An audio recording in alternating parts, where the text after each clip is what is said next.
Amados hermanos, no hablen mal los unos de los otros. Si se critican y se juzgan entre ustedes, entonces critican y juzgan la ley de Dios. En cambio, les corresponde obedecer la ley, no hacer la función de jueces. Santiago 4:11. En una cultura donde hablar mal de otros es prácticamente un pasatiempo, qué difícil suena lo que nos pide el texto de hoy. No obstante, Santiago no anda con vueltas. Esta no es una recomendación, sino una exhortación que es consecuencia del cumplimiento de la ley suprema que él ya ha mencionado en el capítulo 2. Ama a tu prójimo como a ti mismo. Para no caer en el hábito de hablar mal de otros, necesitamos entender algo de la dinámica que esconde esta práctica. Santiago señala que quien habla mal de otro se ha constituido un juez y en esa capacidad se ubica por encima de aquel a quien juzga. Es decir, cree que puede señalar el mal en su prójimo porque está convencido de que él mismo no padece ese problema. Santiago, sin embargo, señala que solamente hay un legislador y juez que es poderoso para salvar y para destruir. Y pregunta con su característica franqueza: ¿pero tú quién eres que juzgas a tu prójimo? En esto el apóstol no hace más que reiterar la exhortación que él mismo había oído del propio Jesús. No juzgues a los demás y no serás juzgados, pues serán tratados de la misma forma en que traten a los demás. El criterio que usen para juzgar a los otros es el criterio con el que se les juzgará a ustedes. Al señalar que seremos juzgados apelando a los mismos argumentos que nosotros hemos empleado, Jesús claramente nos está indicando que juzgar al prójimo es jugar con fuego. Para entender esto, pensemos en algunas posibilidades. Podemos hablar mal de nuestros gobernantes por la forma en que roban descaradamente del pueblo a quien deberían proteger. Nuestra denuncia se apoya en la convicción de que Dios desaprueba a quien roba.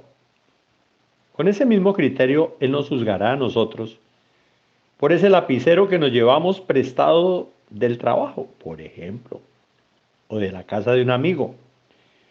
O pensemos en la casi universal condenación entre muchos cristianos de aquellos que fuman. El principio por el que señalamos como mala esta práctica se basa en que el cuerpo es el templo del Espíritu Santo. El Señor echará mano de ese mismo argumento para preguntarnos: ¿por qué, si sabíamos esto, no mantuvimos un buen régimen de ejercicio? ¿O fuimos más moderados a la hora de comer? ¿O no dormimos la cuota de horas necesarias para un buen descanso? Estos ejemplos claramente nos muestran que no estamos por encima de nadie. Nuestra condición de pecadores nos excluye de la posibilidad de tirarles piedras a los demás. Cuando hablamos, es mejor recorrer otro camino. Hablemos bien de nuestros hermanos. Y si no tenemos nada bueno que decir, guardemos silencio. Hablar bien del otro no es simplemente un hábito. Es el fruto de una manera de ver a los demás. Cuando somos más conscientes de cuánto el Señor nos ha perdonado a nosotros, podemos ser más misericordiosos con quienes nos rodean. Nada de lo que el Señor nos pide es fácil. Es prácticamente imposible. Ese fue una pequeña pausa cafetera. Es casi imposible, por eso decimos: Señor, controla mi lengua. Porque fácilmente, aún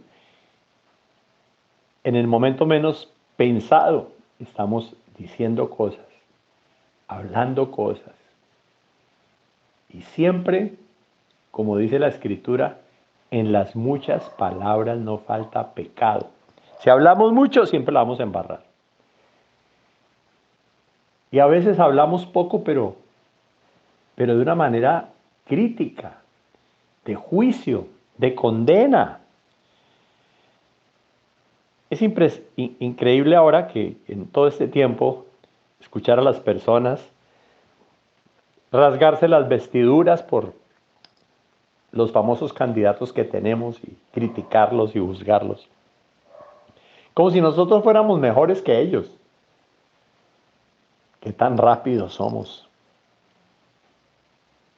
Y así, a nivel familiar, a nivel laboral, a todo nivel. Qué bueno decirle, Señor, ayúdame a hablar bien. Dame la capacidad de callar. Y si voy a abrir mi boca, guarda mi boca. Guarda mis labios del mal. Mucho más de hablar engaño. Y permíteme tener ese dominio propio que me lleve a callar y que no me termine llevando a una esclavitud, porque soy esclavo de lo que termino diciendo, atado, condenado, ¿por qué no? Que Dios nos ayude.